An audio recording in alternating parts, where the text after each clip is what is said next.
Hello दोस्तों, नमस्ते, प्रणाम। मैं ललिता मिश्रा अपने यूट्यूब चैनल पे आप सबका स्वागत करती हूँ। आप सबके बीच में एक छोटा सा चुटकुला नाच गीत लाई हूँ। अच्छा लगे तो कमेंट में ज़रूर बताना, भरपूर सपोर्ट करना। नैहर के सुख चैन पिया बड़ा नीक लागे, नैहर के सुख चैन पिया बड़ा नीक लागे।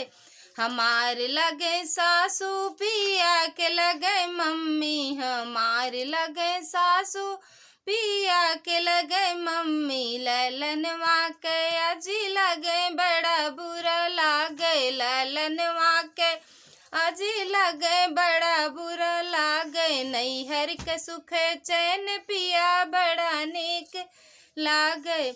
हमार लगे मम्मी पिया के लगे सासू, हमार लगे मम्मी पिया के लगे सासू। ललनवा के नानी लगे बड़ा नीक लागे, ललनवा के नानी लगे बड़ा नीक लागे। नैहर के सुख चैन पिया बड़ा नीक लागे।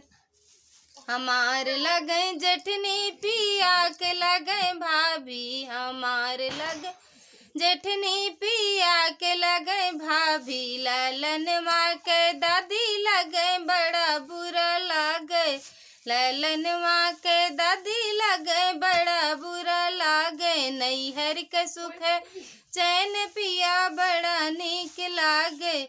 हमार लगे भाभी पिया के लगे सरहज, हमार लगे भाभी पिया के लगे सरहज। ललनवा के मम्मी लगे बड़ा नीक लागे, ललनवा के मम्मी लगे बड़ा नीक लागे। नैहर के सुख चैन पिया बड़ा नीक लागे। हमार लगे ननदी पिया के लगे बहिनी, हमार लगे ननदी पिया के लगे बहिनी। ललनवा के बुआ लगे बड़ा बुरा लागे, ललनवा के बुआ लगे बड़ा बुरा लागे। नैहर के सुख चैन पिया बड़ा नीक लागे। हमार लगे बहिनी पिया के लगे साली, हमार लगे बहिनी पिया के लगे साली। ललनवा के मौसी लगे बड़ा नीक लागे, ललनवा के मौसी लगे बड़ा नीक लागे। नैहर के सुख चैन पिया बड़ा नीक लागे, नैहर के सुख चैन पिया बड़ा नीक लागे। धन्यवाद दोस्तों, अच्छा लगे तो कमेंट में